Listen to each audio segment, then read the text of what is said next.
নমস্কার, আমি গৌরী। দৈনন্দিনে আপনাদের স্বাগত।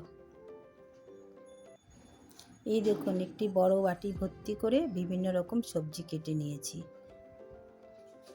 আসলে বাড়ির গৃহিণীদের মাঝে মাঝে এই রকম একটু বুদ্ধি করে রান্না করতে হয়, যারা সবজি খায় না তাদের জন্য। এইভাবে রান্না করে দেখবেন তারাও খেয়ে নেবে।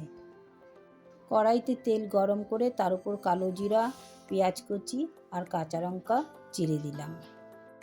পেঁয়াজটা বাদামি রঙের হয়ে আসলে তাতে দেব আগে থেকে ভেজে রাখা চিংড়ি মাছ। তারপর দিয়ে দেব কেটে রাখা ওই এক বাটি সবজি।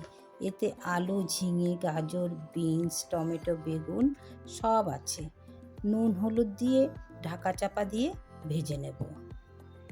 আসলে চিংড়িটা বাচ্চা বড় সকলেরই খুব প্রিয়। ওই এক মুঠো চিংড়ি গন্ধে রান্নাটি স্বাদই যেন দ্বিগুণ হয়ে যায়।